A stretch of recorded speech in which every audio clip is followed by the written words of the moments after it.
Wellness tips sa Health Check Plus. Katawan, kagandahan, kagalingan, ating alagaan. Dito lang yan sa Wellness tips sa Health Check Plus. Nagbabalik ang Health Check Plus, ang programang pinagkakatiwalaan ng mga eksperto. Kasama pa rin natin si Professor Michael U. Jimenez para pag-usapan naman ang ilang wellness tips laban sa holiday stress at burnout. Prof. Mike, simulan na po ulit natin ang interview at alam niyo po, napakarami naming tanong dito sa inyo. No? Sana po hindi kayo ma-stress. Oo nga hindi naman tayo mas-stress. Mahalaga yan para matagal ang stress natin tapos pati na rin ang stress ng ating mga health checkers dito. Ayan. So, Prof. Mike, ay yung una kong tanong sa inyo dito ay, ano-ano po ba ang mga mainam nating mga gawing activities laban sa holiday stress? Ako, kung pag-uusapan natin yung laban sa holiday stress, ang isipin natin, ano ba yung dahilan kung ba't nasistress tayo? Nasistress tayo dahil nga financial, dahil nauubos na kagad ang bonus, tapos nandyan nga yung last minute na gift shopping natin, tapos nandyan din yung ating tinatawag na traffic araw-araw. So napakahalaga talaga ng pagpaplano yung para sa mga stressors. Pero para sa ating sarili, naku, tanungin nyo nga mga health checkers, ilang oras ba kayo matulog lately? Napakahalaga pa rin ng 7 oras kada araw, 8 oras kada araw. And syempre, kailangan ninyo ng tinatawag na me time. Lalo na tandaan natin dahil paparating ang Pasko, ang tanong ko sa inyong lahat mga health checkers, kumusta naman ang inyong pagkain? Kapag napapansin nyo na sa isang upuan, parang ang dami-dami yung nakain, naubos na ang ham, naubos ang fruit salad, naubos na yung lahat ng kakainin natin dyan. Aba, tanongin nyo muna, kayo ba ay gutom o kayo ay stress? Kasi kung gutom lang kayo, konting kain lang, busog na kayo. Pero kung stress kayo, minsan pag stress tayo, busog ka na, kain ka pa ng kain. Kasi nga, nagpapataas yan ng happiness natin yung pagkain. So again, yung pagtulog, kailangan tama. Yung pagkain natin, dapat okay. At dahil nga nalalapit ang Kapaskuhan, meron na dyang inom dito, tagay dyan, shot doon. Nako, sa mga umiinom, nagsha-shot, tsaka tumatagay natin ang mga health checkers dyan. Alam ko na kayo ay natutuwa. Pero konting hinay-hinay naman dyan para naman alagaan na natin ang ating mga atay. Okay lang naman ang kaya nga sinasabi dyan, di ba?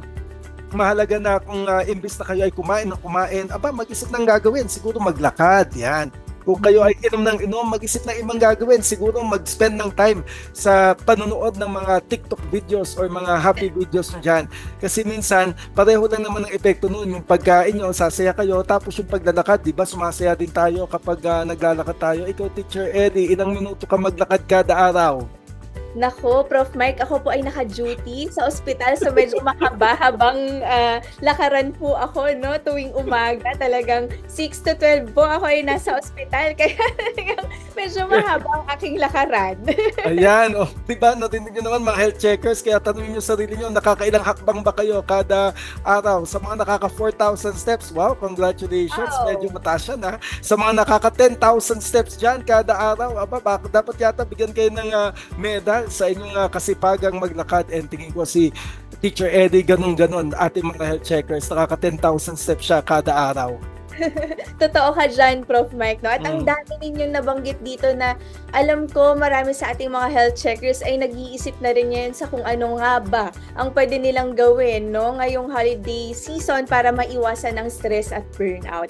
Pag-usapan natin later, Prof. Mike, yung TikTok videos na nabanggit nito. Pero meron kayong isa na talaga namang paulit-ulit at alam ko marami sa ating mga kapwa checkers na nakikinig at nanonood ngayon ay concern ito. Yan ay yung gastos, no? Prof. Mike, tungkol sa iwas stress dahilan sa mga gastos na expected ngayong Kapaskuhan, papaano nga ba maiiwasan ng stress sa gastos ngayong holiday season? Okay, tandaan natin mabuti para maiwasan natin ang stress sa holiday season dahil sa gastos. Huwag na tayong gumastos. Yan ang unang-una natin pwede gawin. Huwag gumastos. Pero sa mga health checkers natin, kaya nyo ba na hindi gumastos? Syempre hindi. So again, kumbaga magkabila yan. Number 1, dun sa kabilang dulo, hindi ka gagastos ng kahit ano. Dun sa kabila, lahat na ginastos mo na to the point na nangutang ka na at naubos na ang pera mo. So saan nyo ilalagay ang sarili nyo?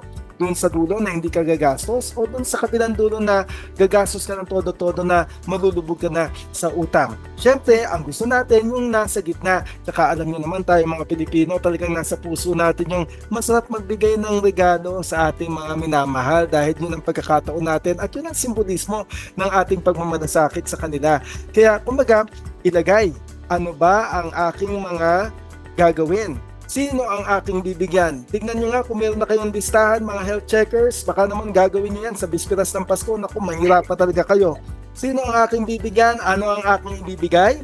At meron ba akong budget para dito sa mga bagay na to? At syempre, pwede bang ang gagawin ko ay parang mensahe yan. Meron ba akong do-it-yourself na magagawa ko para dun sa tao na yon? Kasi kumbaga, ang mahalaga naman dito ay yung tignan din natin na hindi tatampas sa ating budget na pagdating ng bagong taon para tayong nalulungkot naman dahil naku po, ang dami ko palang kailangang bayaran this year. Simula pa lang ng bagong taon, nag-i-stress ka na. Ang gusto natin, well, tamang stress lang. So again, matuto tayo na magplano at magplano para sa Pasko. Ayan. So, narinig natin mga health checkers, no, kailangan may budget, nakalista at nakaplano para iwas stress sa mga gastusin ngayong Pasko. Prof. Mike, meron pong nagtatanong dito kasi nabanggit ninyo tungkol sa mga TikTok videos which give us, nabanggit ninyo parang same, no, kapag tayo ay nagsistress eating, similar yung feeling kapag tayo ay nagsuscroll sa ating mga social media pages, no? Pero okay lang ba na itigil muna ang social media ngayong Kapaskuhan? Makakatulong daw po ba ito para mabawasan ang mental stress at burnout niya? Naku, napakaganda ng tanong ng ating health checker na yan. Ano bang gagawin ko? Mag-social media ba ako o medyo wala muna social media? Magti-TikTok pa ako o mas magandang wala na muna? Well, iba-iba kasi ang mga tao. May mga tao na natutuwa na nakatingin sa social media at sa Facebook. Meron namang kapag nakatingin sa social media, medyo nalulungkot sila. Naku, alam naman natin, lalo na dahil Kapaskuhan. Kailangan ang ipopost mo yung mga pang-Pasko talaga. Kaya maraming paandar ngayon sa social media. Mga paandar na, heto ang perfect outfit ngayong Pasko. Heto ang perfect dress ngayong Pasko. Heto ang perfect na handa ngayong Pasko. Heto ang perfect way para gawin ng Pasko. Syempre, yung iba ngayon maglalagay ng post. Lahat ng highlights sa buhay nila. Tingnan mo yung picture ko. Ngayon paparating ang Pasko. Napakaganda ng aking picture. Sa iba, matutuwa. Wow, ang ganda naman ng picture na to. Nakakatuwang panoorin, nakakatuwang tingnan. Pero alam nyo, meron tayong mga health checker na pag nakita nila yung masyadong maganda na post, masyadong magarbo na picture, ang nangyayari sa kanila, iniisip nila, mabuti pa sila. Ganon ang kanilang selebrasyon. Kaya po para sa ating mga health checkers, paki-obserbahan po ang inyong nararamdaman. Kapag kayo po ay nakakita ng napakagarang kasuotan ng isang tao, no, na nagpo-post na eto ang aking Christmas outfit, o kaya isang napakagarbong handaan, o kaya sinasabi na eto ang regalo sa akin, bagong phone na napakamahal, tanungin niyo po ang sarili ninyo, ano ang aking nararamdaman? Number 1, pwede kasi na masaya kayo. Okay po yun, masaya kayo. O sasabihin nyo, natutuwa ako para sa taong to dahil ito ang kanyang natanggap na regalo. Pero tanungin din po natin ang sarili natin kung tayo po ay nakakaramdam ng lungkot bigla. Tao lang po tayo at bilang mga tao, pag nakakakita tayo ng mga bagay na mas maganda dun sa meron tayo, meron po tayong nararamdaman na minsan katiting na inggit, no? Yung envy, hindi po natin maiiwasan yan. Kahit sino pong tao, naiinggit. Ako rin naman po ay napapasana all kapag nakikita ako na magandang picture. So, yun po ang tignan natin. Yung bang inggit na yun ba ay nagdudulot sa'yo ng lungkot? Yan. Pag nakikita mo na, oops, mabuti pa sila, naiinggit ako, nalulungkot ako, yun ang kalaban kapag nasa social media. Kaya kapag naranasan ninyo na parang mabuti pa sila, maraming kasama, mabuti pa sila, nakatanggap ng ganong regalo, mabuti pa sila, ganun kagandang kadamitan, mabuti pa sila, maraming pera, pag naramdaman po natin yun, huminto po tayo. Pagkatapos kontrahin po natin. Ang tanong po natin ngayon, mga health checkers, paano ba kinukontra ang inggit? Para kontrahin po ang inggit, meron po tayong secret weapon. Ako, may secret weapon pa tayo ngayon. Pasko, Teacher Eddie. Ano po yung secret weapon na yan, Prof. Mike? Sabihin niyo po Nako, sa ating mga tagapakinig, hulaan nyo ano ang secret weapon sa inggit. Pag naiinggit tayo sa kapitbahay, naiinggit tayo sa mga napapanood natin, ano kaya? Isa po, yung tinatawag natin na gratitude, yung pagpapasalamat. Na kung ano pong meron tayo, pasalamatan po natin na, di bale, kung may ganun sila, meron din pala akong dapat ipagpasalamat.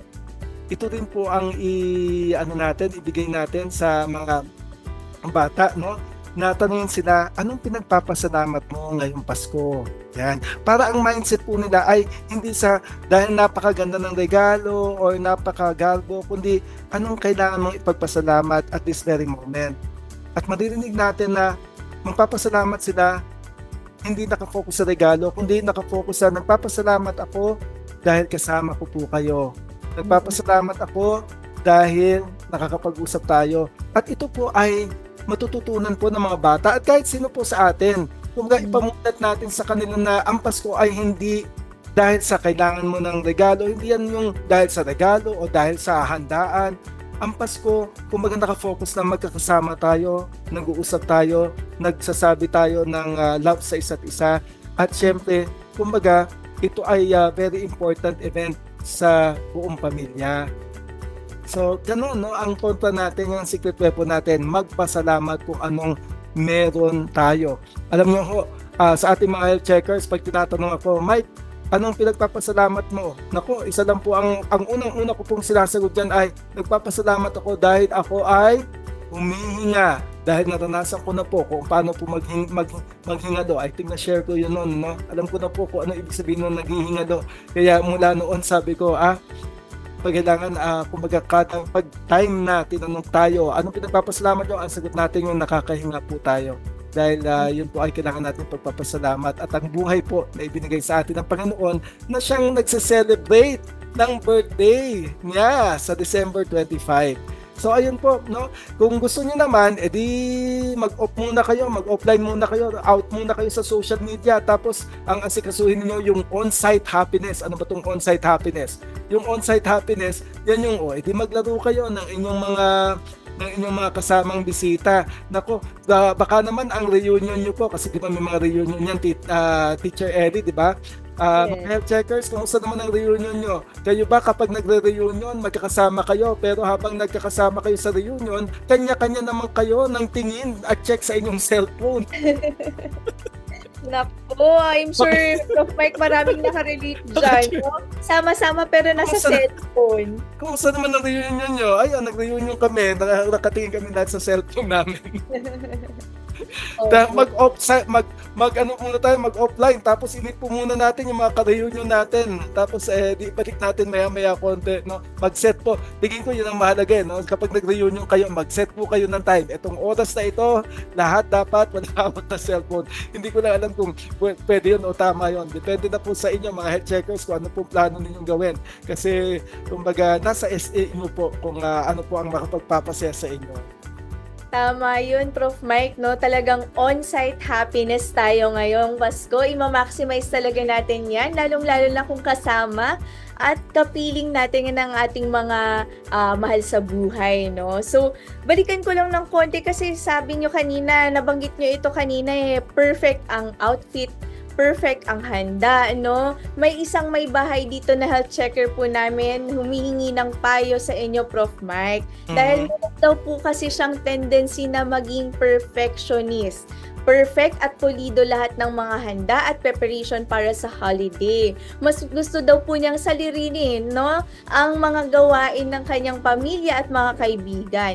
Healthy po ba itong akuin? Ano po yung masasuggest natin sa ating may bahay na health checker? Nako, Teacher Eddie, maraming salamat dyan. Para po sa ating may bahay na perfectionist, ako po ay natutuwa dahil kayo po ay perfectionist. Ibig sabihin, gusto nyo talagang masinsin lahat ng mga bagay, maayos, pinong-pino, dapat walang bara-bara, dapat hindi basta-basta, no? And maganda naman yon kasi kung yun po ang inyong layunin. And ang problema nga lang, kapag perfectionist kayo, tapos kunting pagkakamali lang naiirita na kayo, o kaya if the plans do not go well, no? doon sa inyong gustong mangyari, bigla kayong napupustrate or nadadown. Yun po, doon po kayo pwede problema. Tapos ang problema, no, talagang ginawa nyo ng super mom ang sarili ninyo, no, dahil kumbaga, hindi lang kayo nanay, kayo na rin si Santa Claus, kayo na rin yung nag-ayos ng Christmas tree. Baka naman po pwede nyo pong i-delegate sa iba para maramdaman din po ng ibang mga kasama ninyo na nakikibahagi sila doon sa preparation for Christmas. O kuya, ikaw ang mag-grocery, o ate, ikaw ang mag-gift wrap, o bunso, o ikaw ang maglagay ng star doon sa ibabaw ng Christmas tree. Ito pong Christmas season ay dapat shared ang responsibility para lahat po damang-dama na, uy, kabahagi ako niyan. No, hindi yung magiging kabahagi ka lang dahil ikaw yung kakain ng hinanda ng ni mama o ni papa or ikaw lang yung tititig doon. Siyempre, iba yung nakatitig ka sa Christmas tree kesa sa nakatitig ka tapos sinasabi mo ako naglagay ng star dyan. So, natin na mas maraming memory, mas maraming positive emotions. And again nga, iaano ko lang Teacher Eddie, kung kayo man ay wala doon sa bahay, no? Kung kayo man ay OFW, edi mag-set po ng time for the video call para makik-celebrate po sa inyong mga kapamilya. Yan. So again, yun po para dun sa ating perfectionist na may bahay. Huwag niyo pong akuin lahat, no? I-share po natin ang happiness sa paghahanda for Christmas. Ayan, shared happiness, shared responsibility, Prof. Mike. At nabanggit po na po ninyo kanina, yung paulit-ulit natin na consider ang ating mga OFWs. Kasi actually, Prof. Mike, meron po tayong health checker dito na nagtatanong. Siya po ay isang OFW, no? Ang kalungkutan daw ba ay cause ng stress? Ano po ang inyong mababanggit dito na mga tips para sa ating OFW na kasamahang health checker? Nako, thank you sa ating kasamahan at taga-subaybay ng OFW dahil sa kanyang sinabi at kanyang tanong, Teacher Ellie, kung yung bang stress nakaka-lead yan sa kalungkutan. Oo naman, no? Kasi ang stress nakakatulong sa atin yan sa araw-araw. Pag nasa-stress tayo, meron talaga tayong natatapos eh. Pero pag yung stress natin napunta sa punto na talagang pagod tayo, ay yan ang tinatawag natin na bad stress. Tapos kaya ka malulungkot dahil pagod ka na. Malulungkot ka dahil parang lahat ng ginagawa mo parang walang katuturan. Yan yung tinatawag natin na burnout eh. Hindi ka nakakaranas ng accomplishment. Tapos pagod yung physical na pangangatawan mo dahil sa trabaho mo, pagod din ang emotions mo dahil nga kumbaga parang hindi ka nakaka-connect doon sa iba mong mga kasama. Kaya naman napakahalaga na tingnan natin at kumustahin natin ang ating mga OFWs. At wag po nating i-pressure ang mga OFWs natin na kailangan ganito ngayong Pasko, kailangan ganyan ngayong Pasko.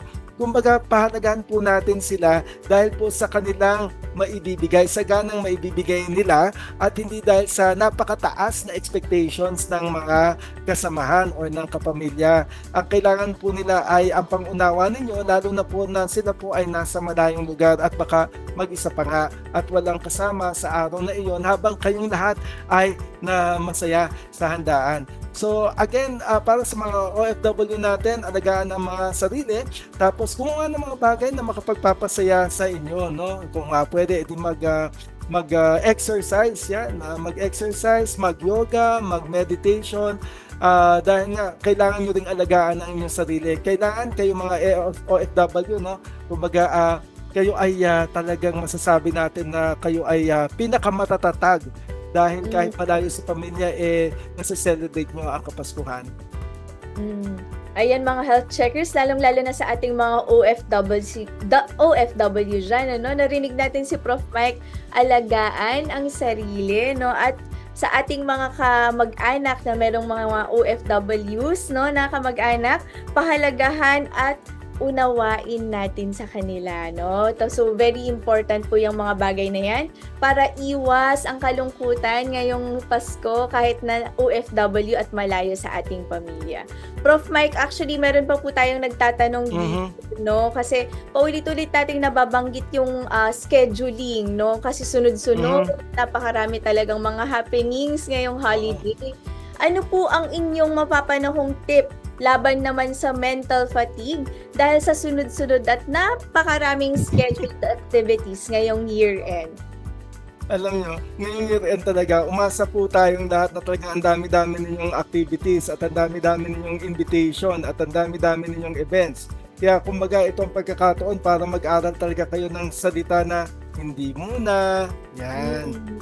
Pwede pass muna ako, yan. Kung sa tingin nyo ito'y makaka-apekto, no, sa inyong kalagayan na parang naku, magiging pagod na ako pag nagpunta pa ako dyan. Kasi in the end, ang pinakamahalaga po ay alagaan po natin ang ating mga sarili. So, again, tingnan mabuti ang inyong schedule. Kung tingin nyo ay pwede nyong isingit yung tao na nagre-request na kayo ay nandun, pinagay po natin, pagbigyan po natin sila. At kung hindi po natin kaya, ipaunawa po natin sa kanila ang ating sitwasyon, maging honest po tayo. Dahil kumbaga, yun po ay napakahalaga para maunawaan din nila kung bakit hindi po tayo makakarating doon sa kanilang event kung saan sila ay nag-iimbita sa atin. Eventually, alam nyo, ang gusto nating lahat, kahit puyat na puyat ka na, di ba? Pupunta ka pa rin dun sa isang event. Basta mapagbigyan ko lang itong kaibigan ko. Ganyan tayo mga Pilipino eh. And nothing is wrong with that. Ang mahalaga, mapagbigyan ang mga taong gusto natin pagbigyan, but at the same time, alagaan pa rin natin ang sarili. In the end, kailangan balanse tayo. Pagbigyan ng iba, pagbigyan ang sarili.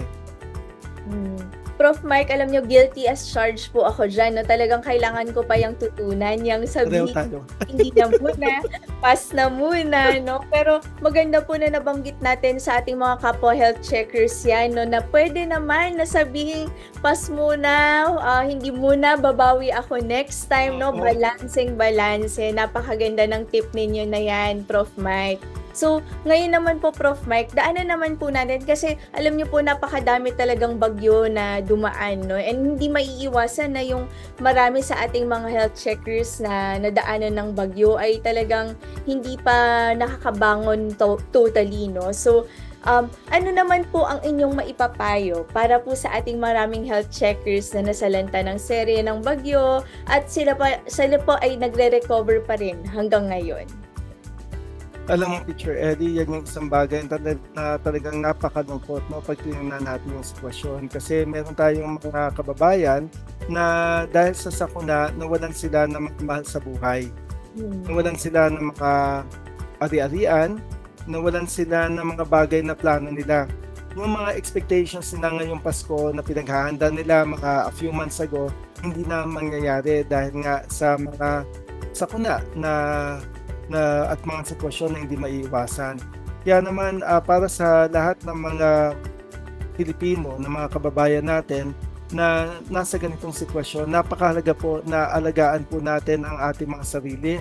Kailangan po kumbaga maghanap po ng pagkakataon kung saan kahit papano mabibigyan ng sarili na sumaya sa gitna ng kalungkutan. Sa gitna po ng pagdadalamhati, kumbaga alalahanin po natin yung mga magagandang bagay na nangyari kasama yung mga mahal natin sa buhay. Kung sila po ngayon ay hindi natin makakasama ngayong Pasko, bigyan din po natin ng pagkakataon ang sarili natin na mag-reach out sa ibang mga tao. At kapag nararamdaman nyo po na parang hindi nyo na kaya, humingi po ng tulong sa iba. Huwag po kayong mag-atubili na magsabi sa ibang mga tao na nanghihina ako. Dahil marami pong tao ang nakahanda na tumulong sa inyo. Para po sa mga health checkers natin na dumaan sa sakuna, ito po ang panahon para kayo po ay magiging matatag, at para maging matatag, kailangan nyo po ng kakapitan. Ang kakapitan nyo po maaari pong kasamahan ninyo, kaibigan, kapamilya, or yun pong inyong pananampalataya. Naniniwala po ako, naniniwala ako, Teacher Ellie, no, na kung meron mang malaking at matibay na sandigan ang ating mga kababayan, iyon ay ang spirituality natin, yung ating pananampalataya. Kumbaga, kapag pumapit tayo dyan, no, kahit ano pa mangyari, talagang hindi tayo basta-basta matutumba. At kung tingin ninyo, apektado ng pang-araw-araw na pamumuhay ninyo dahil sa inyong kalungkutan, pwede po tayong pumunta sa isang mental health professional para po tayo ay matulungan. So, again po, napakahalaga po na humingi po ng tulong kung meron po mga relief goods or meron po mga programs pa na nag-reach out sa inyo. Huwag po tayong mag-atubili na ito ay sila po ay lapitan at tanggapin po ang kanilang tulong. At para po sa lahat, ang Kapaskuhan na ito ay hindi paligsahan ng ihahanda mo o paligsahan sa regalo. Ito po ay panahon kung saan tayo po ay hihinto sandali at iisipin natin kung ano po ang naging takbo ng buhay natin ngayong taon na ito at ano pa ang mga dapat naming ipagpasalamat ngayong Kapaskuhan. So, napakaganda po ng ating kwentuhan, Prof. Mike. So, meron po ba kayong gustong batiin bago po natin isara ang ating interview? Ang gusto kong batiin ay kayong lahat, ang ating mga health checkers. So, binabati ko lahat ng mga health checkers natin sa Luzon, Visayas, Mindanao at nasaan mang sulok kayo ng daigdig. Kami po ni Teacher Ellie, hangad po namin ang inyong kaligayahan at ang inyong mga pagmamahalan sa bawat isa ngayong darating na Kapaskuhan. At wag po nating kakalimutan na ang Pasko ay hindi lang yan tungkol sa outfit or sa pagkain or sa event or sa kumbaga sa celebration. Ito po ay tungkol po sa birthday ni Jesus. Kaya yun po ang ating i-celebrate, kung yung kabutihan po na ibinigay sa atin ng dakilang Panginoon. Maraming salamat sa inyo, aming mga taga-health checkers at syempre sa inyo rin, Teacher Ed. Ayan po, maraming salamat din po sa inyo, Prof. Mike. Naway hindi natin na-stress mga ka-health checkers, no? Si Prof. Michael U. Jimenez sa dami ng ating katanungan natin ngayong araw. Maraming salamat po muli, Professor Mike. You're welcome. Mauuna na po kami ni Prof. Mike na bumati sa inyo at sa inyong mga minamahal mga health checkers ng masaya, malusog at masaganang Pasko. Ako po si Teacher Ellie Campos Banayat, dito sa programang pinagkakatiwalaan ng mga eksperto, ang Health Check Plus. Tandaan, ating pangalagaan ang ating kalusugan sapagkat ang kalusugan ay ating kayamanan. At huwag kalimutang batiin araw-araw ang ating minamahal. Be kind, be safe, and stay healthy. Check na check! Wellness tips sa Health Check Plus. Katawan, kagandahan, kagalingan, ating alagaan. Dito lang yan sa Wellness Tips sa Health Check Plus. Mga health checkers, 10,000 na po tayo sa YouTube at Facebook. Pagtulungan po natin abutin ang 15,000 sa pagtatapos ng 2024. Maaari ninyong balik-balikang panoorin ang ating mga episodes sa Health Check Plus YouTube channel or iscan ang QR code na makikita ninyo sa inyong mga screen. Mag-comment, mag-like, mag-subscribe, at i-click ang notification bell para laging updated sa ating mga features. Be a health checker!